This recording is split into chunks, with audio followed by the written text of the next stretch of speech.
আসসালামু আলাইকুম। প্রিয় শিক্ষার্থীবৃন্দ, সকলে কেমন আছো? আলহামদুলিল্লাহ, আমিও ভালো আছি। তো আমরা এই ধারাবাহিক প্রেজেন্টেশন যেটা আমরা প্রতি সপ্তাহে নিচ্ছি আর কি, গ্রুপ ভিত্তিক, সেটা আজকে আমরা আবার শুরু করতে যাচ্ছি। প্রথমে আমার পরিচয় দিই, আমি মোহাম্মদ আরিফুল ইসলাম, প্রভাষক প্রাণীবিদ্যা, সরকারি আগ্রহী কলেজ। আর আমার ক্লাসের একটি অংশ হলো যে প্রতি সপ্তাহে আমি একটি ক্লাসে তোমাদের মাঝখান থেকে বিভিন্ন যে দল করা হয়েছে সেই দলগুলো থেকে প্রেজেন্টেশন নিয়ে থাকেন। আর এই প্রেজেন্টেশন নেওয়ার উদ্দেশ্যটা কি? তোমাদের হলো সেলফ ডেভেলপমেন্ট করা, তোমাদের স্কিলকে ডেভেলপ করা, তোমাদের যোগাযোগের দক্ষতাকে বৃদ্ধি করা, কম্পিউটার স্কিলকে ডেভেলপ করা। প্রেজেন্টেশন সর্বোপরি এই প্রেজেন্টেশন তোমাদের সার্বিক দক্ষতা উন্নয়ন করতে কি করবে? সাহায্য করবে। তো তারই ধারাবাহিকতা যে আমরা করে আসতেছি। তোমরা জানো যে অলরেডি দুটি টিমের প্রেজেন্টেশন সম্পন্ন হয়ে গেছে। আজকে 3 নাম্বার টিম এই প্রেজেন্টেশনটা দিবে এবং সেই প্রেজেন্টেশনে এই টিমের নামটা দেওয়া হয়েছে সুন্দরবন। সুন্দরবন টিমের জন্য সকলের একটা হাততালি।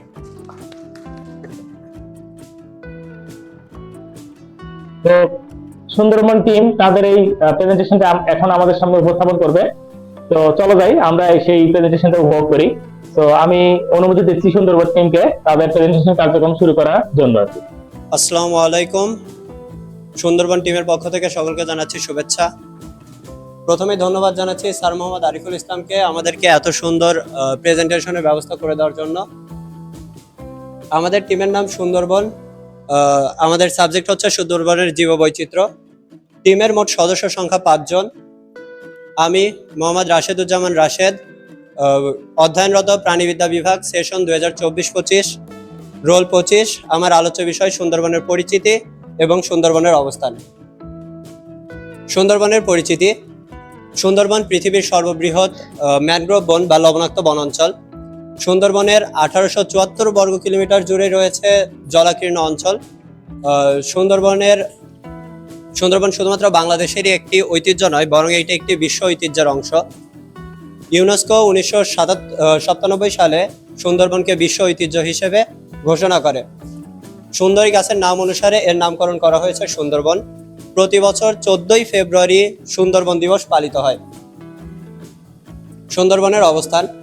সুন্দরবনের মোট আয়তন 10,000 বর্গ কিলোমিটার, যার ভিতরে 6,017 বর্গ কিলোমিটারই বাংলাদেশে অবস্থিত, যা মোট বনের 60%। সুন্দরবন খুলনা জেলার মাতামুহুরী নদীর তীরে অবস্থিত। এটি খুলনা, বাগেরহাট, বরগুনা ইত্যাদি জেলা নিয়ে অবস্থিত। সুন্দরবনের পূর্বে রয়েছে বলেশ্বরী নদী এবং পশ্চিমে রয়েছে রায়মঙ্গল নদী। সুন্দরবন টিমের বাকি পরবর্তী ধারাবাহিকভাবে বর্ণনা করবেন আমাদের টিমের বাকি মেম্বাররা। আসসালামু আলাইকুম। আমি মোসাম্মদ জান্নাতুল ফেরদৌসী, অধ্যয়নরত প্রাণীবিদ্যা বিভাগ, সরকারি আকবর আলী কলেজ, উল্লাপাড়া, সিরাজগঞ্জ। আমি ধন্যবাদ জানাচ্ছি সুন্দরবন টিমের সদস্য মোহাম্মদ রাশেদুজ্জামানকে সুন্দরবনের জীববৈচিত্র্য থেকে আমাকে সংক্ষিপ্ত কিছু বর্ণনা করার সুযোগ করে দেওয়ার জন্য।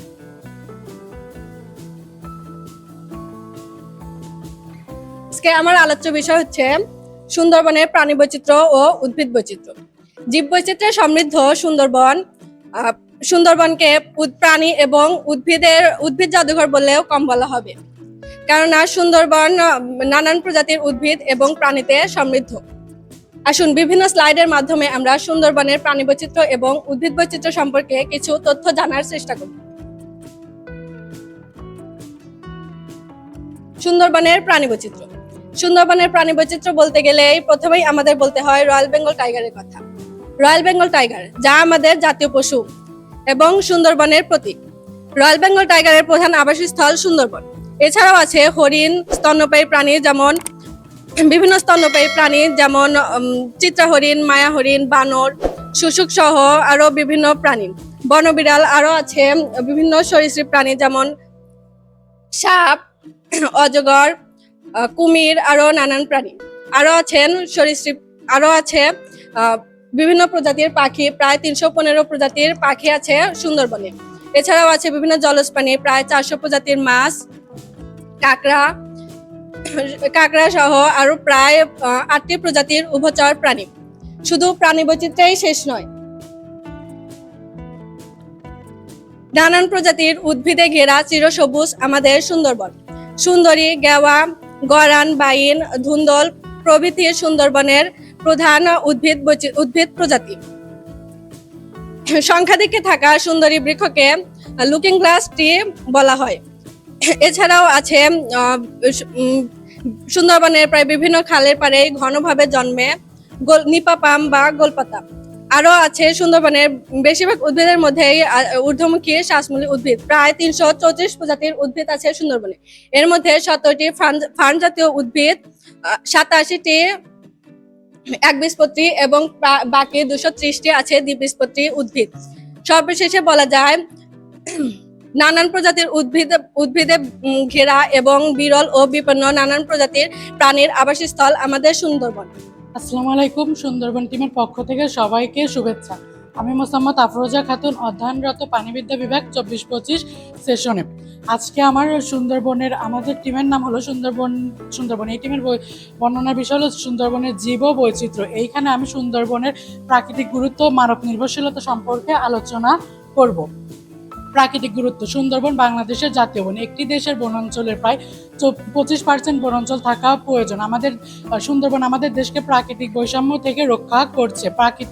সুন্দরবন প্রাকৃতিক বৈচিত্র্য থেকে, জলোচ্ছ্বাস, ঘূর্ণিঝড় ইত্যাদি থেকে রক্ষা করছে এবং পানি বৈচিত্র্য এবং বাস্তুতান্ত্রিক বৈচিত্র্য থেকেও এটি আমাদেরকে রক্ষা করছে।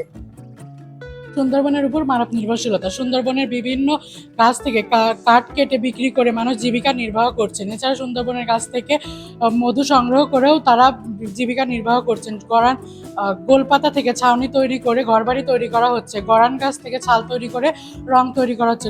ধুন্দল গাছ থেকে পেন্সিলও তৈরি করা হচ্ছে। এছাড়া সুন্দরবনকে কেন্দ্র করে বেশ কয়েকটি শিল্প কারখানাও গড়ে উঠেছে। সর্বোপরি সুন্দরবন আমাদের মানব সেবায় গুরুত্বপূর্ণ ভূমিকা পালন করছে। এই বলে আমি আমার সংক্ষিপ্ত আলোচনা শেষ করছি এবং এখন পরবর্তী আলোচনা করবো আমার টিমের সদস্য মোসাম্মদ তাসলিমা পারভিন।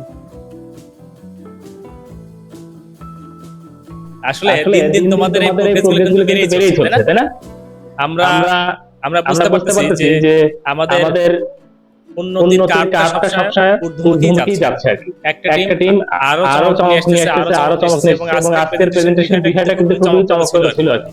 তো সেটা আমরা দেখতে পেলাম আর কি। যে সুন্দরবন আসলে শুধু আমাদের জন্য না, গোটা পৃথিবীর জন্য একটা সম্পদ। এবং তোমরা জানো এটা বিশ্ব ঐতিহ্যের একটা অংশ, তাই না? সকলে জানো ইউনেস্কো এটি বিশ্ব ঐতিহ্যের একটা অংশ হিসেবে ঘোষণা করেছে। তো সেই সুন্দরবন নিয়ে আমাদের কথা বলা, যদিও এইটা নিয়ে কথা বললে শেষ হবে না। আমি একজন বিজ্ঞানীর নাম জানি। সেই ব্যক্তি মানে বাইরে থেকে আসছে আমাদের দেশে, এসেছিল হলো ঘোরার জন্য। তো ঘুরতে এসে যখন সে সুন্দরবনকে দেখলো, তার এতই ভালো লেগে গেছে, সে এবং তার স্ত্রী বাংলাদেশে রয়ে গেছে সুন্দরবনের জন্য। ভাবা যায়? মানে ধরো বাইরের উন্নত দেশ থেকে আমাদের দেশে আসবে, আসলে ভাবাই যায় না। সেখানে তারা সুন্দরবনকে ভালোবেসে এই দেশে রয়ে গেছে আর কি, এবং তারা এখানে গবেষণা চালিয়ে যাচ্ছে। এই যে আমরা ওদের কাছে তথ্য পেলাম 315টি জাতির পাখি আছে, প্রজাতির পাখি। তো সেই পাখিগুলো কিন্তু এই যে তাদের কিন্তু আইডেন্টিফাই করা কিন্তু এত ধরনের পাখি আছে। এবং তোমাদের যদি কখনো সুন্দরবনে যাওয়ার সুযোগ হয়, তাহলে তোমরা দেখতে পাবে আসলে কতটা জীববৈচিত্র্যে ভরা এই জায়গাটা। চমকপূর্ণ এবং সবসময় ভীতিপূর্ণ অবশ্যই, কারণ এখানে অলওয়েজ বাঘের একটা ভয় থেকেই যায়। বাঘের ভয় থেকেই যায়। তো আমি যখন চট্টগ্রাম বিশ্ববিদ্যালয়ে পড়াশোনা করেছি, তো আমরা হলো অনার্স তৃতীয় বর্ষের পক্ষে থেকে আমরা স্টাডি ট্যুরে গিয়েছিলাম সুন্দরবনে। আমরা ওখানে ছিলাম 2 রাত 3 দিন। একেবারে এই পাশ থেকে শুরু করে একদম চলে গেছিলাম দুবলাচর বঙ্গোপসাগরে। আমার মনে আছে দ্বিতীয় দিন আমরা যে রাত কাটিয়েছি, দ্বিতীয় রাতটা সেটা ছিল বঙ্গোপসাগরের মধ্যে নোঙর ফেলে। তো এই কথা অনেকেই জানতো না, মেয়েরা জানতো, অনেক ভয় পেত যে আমরা সাগরের মধ্যে আছে এবং সেখানে নোঙর ফেলে আছে। তো কখন চলে গেছে কিন্তু এরও পাই নাই, সবাই জাহাজের মধ্যে ছিল, ওইভাবে বুঝতে পারেনি। আমরা বিভিন্ন কার্যক্রম চালিয়ে যাচ্ছিলাম ওখানে এবং খুব ভীতিপূর্ণ ছিল। আমরা ওখানে গিয়ে দেখেছি যে ক্যামেরা ট্র্যাপিং দেখেছি, ওখানে ক্যামেরা ট্র্যাপিং এর মাধ্যমে বাঘ কাউন্ট করা হতো। তোমরা জানো যে বাঘ কাউন্ট করার কিন্তু মাধ্যম দুইটা। একটা মাধ্যম হলো যে বাঘের পায়ের ছাপ, এটা অ্যানালাইসিস করে কয়টা বাঘ আছে বের করা যায়। এটা বলে পাগ মার্ক। বাঘের পায়ের ছাপকে বলা হয় পাগ মার্ক। আর আরেকটা হচ্ছে বাঘের গায়ে ডোরা কাটা আছে, তোমরা দেখতে পাচ্ছ ডোরা কাটা। এই ডোরা কাটা এগুলো আমাদের আঙ্গুলের যেমন আঙ্গুলের ফিঙ্গারপ্রিন্টে যেরকম থাকে, চিহ্ন থাকে, এটা যেমন ইউনিক হয়, কারোর সাথে কারোর মেলে না, ঠিক একই রকম ভাবে এইখানে বাঘের যে গায়ে ডোরা আছে সেটা কারোর সাথে কারোর মেলে না। সো এই ডোরা যখন অ্যানালাইসিস করা হয় ক্যামেরা ট্র্যাপিং এর মাধ্যমে, তখন কিন্তু বাঘের সংখ্যা কাউন্ট করা সম্ভব হয়েছে। খুব সহজ এটা এবং নির্ভুল এটা। কারণ হলো যে একটা বাঘ হেঁটে গেছে, এখন ওই বাঘ আবার হেঁটে গেছে কিনা সেটা কিন্তু বের করা বেশ ডিফিকাল্ট কাজ।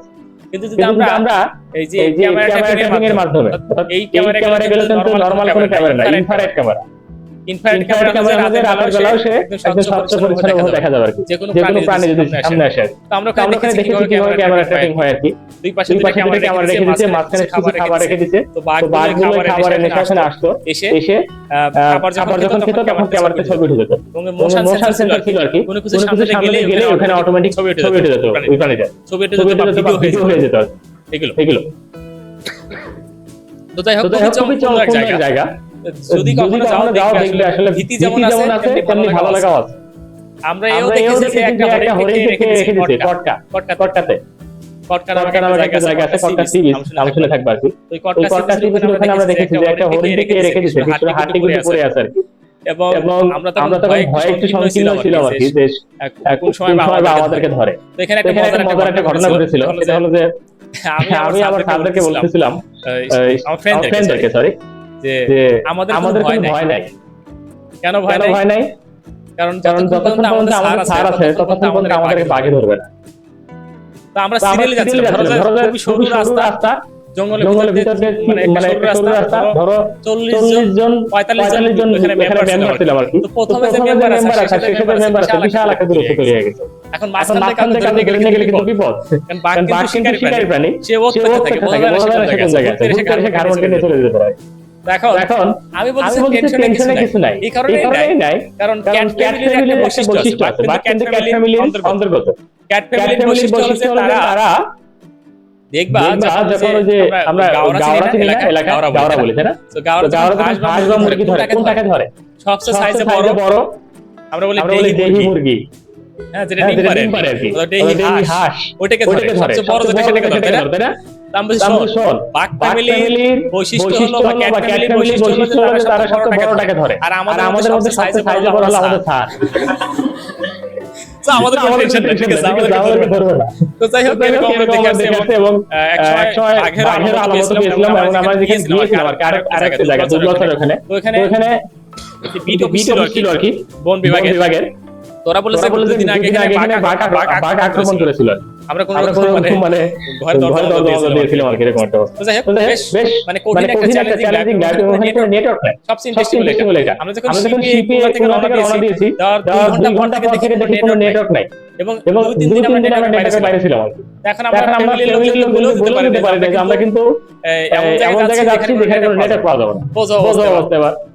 তো ওই দিন রাতের বেলা শিপের আবার ছাদের উপরে, হ্যাঁ, ছাদের উপরে উঠে তারপরে হঠাৎ একটুখানি নেটওয়ার্ক পেয়েছিল, সেই নেটওয়ার্কে বলছে যে আমরা ভালো আছি, নেটওয়ার্কের বাইরে আছি। এটুকু বলার পরে আমরা চলে গেছে আর কথা বলতে পারি, এভাবে চলে গেছে। এটা অন্য ধরনের একটা মজা, ঠিক আছে, যে নেটওয়ার্কের বাইরে থাকলে কেমন লাগে সেটা আসলে ভিন্ন রকম একটা মজা। তুমি এখানে বুঝবে না কেমন বিষয়টা। আমরা খুবই কানেক্টিভ একটা মাধ্যম আছে, তো ওইটা আমাদের কাছে স্বাভাবিক মনে হতে পারে, কিন্তু আসলে খুবই ইন্টারেস্টিং ব্যাপার। তো যাই হোক, আমার কিছুটা অভিজ্ঞতা বা অনুভূতি শেয়ার করলাম আর কি। আমার এক বড় ভাই এখানে চাকরি করেছে, এবং আমার একজন আমরা যখন ক্যামেরা টেকনিক দেখতে যাই তখন এক লোকের সাথে কথা হয়েছিল, নাম হোসেন। তো হোসেন ভাই বলতেছিল যে ভাই এখানে কি বাঘ আছে? উনি বারবার একই কথা বলতেছিল, বাঘ নাই এমন কোনো জায়গা নাই, কারণ বাঘ সাঁতার কাটতে পারে এক দ্বীপ থেকে আরেক দ্বীপে ছিল, কিন্তু দ্বীপের মতো সবগুলো নদী আছে প্রচুর, মানে এপাশ থেকে চলে যায়। আপনি কখনো বাঘ দেখছেন? তো উনি মজা করে বলছেন, না দেখিনি, তবে একবার ধরছিল আমার। ঠিক আছে, পরে কি হলো? তো বলছে ক্যামেরা করতে গিয়েছে, তো ওইখানে এসে ধরে ফেলছে। ধরার পর একজন লোকটাকে যে গানম্যান বন্দুক নিয়ে থাকে, তো সে হলো ফাঁকা গুলি করে দিয়েছে, ফাঁকা গুলির আওয়াজ শুনে পরে বাঘ ছেড়ে দিয়ে চলে গেছে, বেঁচে গেছে বেচারা। বাঘে ধরলে কিন্তু খুব খারাপ অবস্থা, বাঘে ধরলে কিন্তু খারাপ অবস্থা। এবং দেখো বাঘের থাবা যেখানে দিয়েছে ওই জায়গা মুখে দিয়েছে, মুখের এক পাশ নাই, এরকম একটা সিরিয়াস কন্ডিশন। ঠিক আছে, তো এই হলো অবস্থা। আমার কিছু অভিজ্ঞতা শেয়ার করলাম আর কি। তো আজকে এখন আমরা এই সিডরের কথা শুনেছি, 2007 সালে হয়েছিল আর কি। তো সেই সিডরটা কিন্তু এই সুন্দরবনের উপর দিয়ে গিয়েছে। সুন্দর বলা হয়ে থাকে যে সুন্দরবন যদি না থাকতো তাহলে বাংলাদেশের ঢাকা পর্যন্ত অবস্থা খারাপ করে ফেলতো। এবং আমি যখন 2014 সালে সুন্দরবনে গিয়েছি, কটকা সি বিচে দেখে আসি, তখন গাছগুলো উল্টানো আছে, মানে এই গাছগুলো সব নাড়া হয়ে আছে। কি পরিমাণ ঝড়ঝাপটা এখান থেকে গিয়েছে যে এই গাছগুলো নাড়া হয়ে আছে, উল্টে পড়ে আছে আর কি, শিকড়গুলো উপর দিকে এরকম। সো খুবই ভয়াবহ ব্যাপার। এবং তোমরা যদি দেখো বঙ্গোপসাগরের যদি ম্যাপ দেখো, দেখবে যে একটা চ্যানেল চলে গেছে এইভাবে এসে সোজা গিয়ে সুন্দরবনে হিট করছে।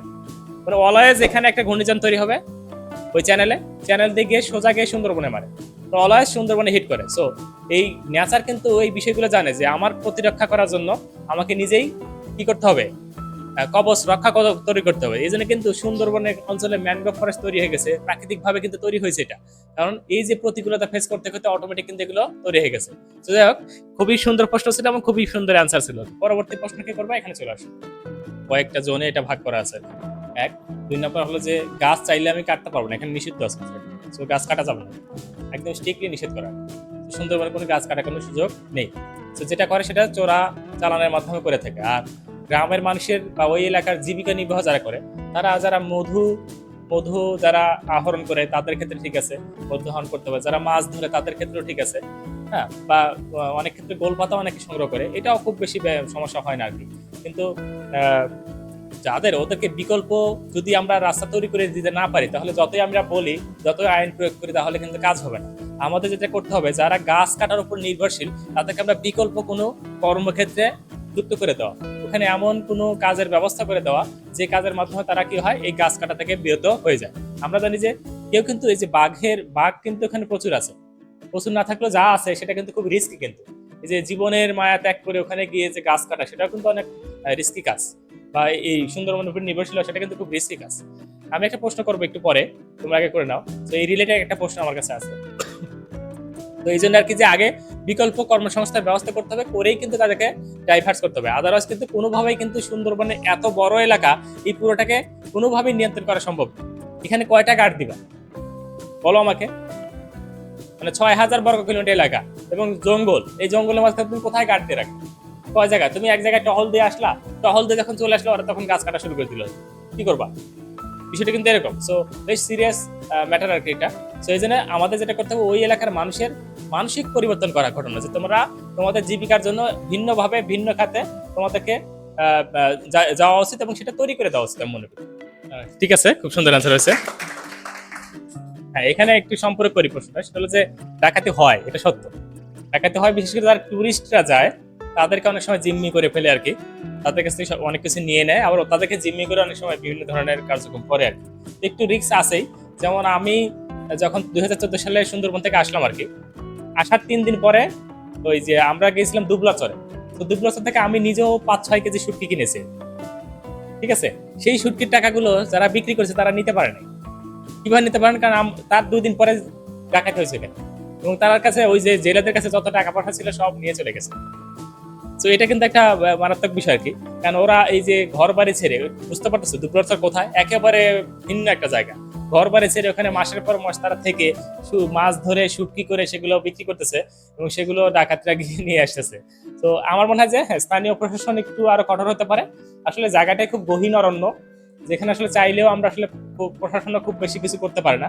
এবং বন বিভাগের যে ব্যাপারটা আছে, বন বিভাগকে যদি বলা হয়, আপনারা দেখেন না এখন প্রথম কথাই যেটা বলবে এবং সত্য কথাই বলবে, সেটা হলো যে তাদের পর্যাপ্ত ম্যান পাওয়ার না, এটা সত্য। এবং তাদের যে গানগুলো আছে সেগুলোতে গুলি অনেক সময় বের হবে কিনা সন্দেহ আছে, কিন্তু ডাকাতদের গানগুলো থেকে গুলি তো মনে করে ছোড়ার আগে 3-4টা বের হয়ে যেতে পারে। হ্যাঁ, তারা ওই নর্মাল গান নিয়ে যায় না, তাই না? লোড দিতে দেখা গেলো গুলি খেয়ে বসে আছে, এরকম একটা অবস্থা। তো যাই হোক, ওদের সাথে আসলে এই ক্ষেত্রে আমাদের বন বিভাগকে আরো আধুনিকরণ করা যেতে পারে, তাদের আরো প্রশিক্ষিত জনবল নিয়োগ দেওয়া যেতে পারে, বা তাদের আরো আধুনিক অস্ত্র সামগ্রী তাদেরকে দিয়ে সার্বক্ষণিক টহলের ব্যবস্থা করা যেতে পারে, বা টাইম টেবল টহল না করে ঝটিকা টহল করা যেতে পারে। ঝটিকা টহল করলে কি হতে পারে, তাহলে ওরা বুঝতে পারবে না। আরেকটা কাজ করা যেতে পারে, যে যে সকল জেলে ভাইয়েরা ওখানে কাজ করে আর কি, তো তাদেরকে মানে স্পাই হিসেবে ব্যবহার করা, এটা খুবই গুরুত্বপূর্ণ হতে পারে। স্পাই হিসেবে ব্যবহার করলে, কারণ জেলেদেরকে কিন্তু ডাকাতরা কিন্তু মানে ট্র্যাক করতে পারবে না যে এই বলে দিছে।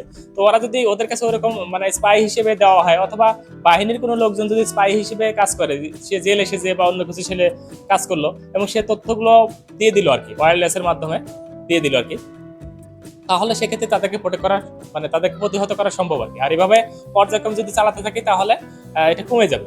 তার থেকে বড় কথা, ওরা ডাকাতি করে কেন সেটা আমাদের খুঁজতে হবে, তাই নয় কি? হ্যাঁ, ডাকাতি করার কারণটা কি? মূল বিষয়টা হলো অভাব। মূল বিষয়টা কি? অভাব।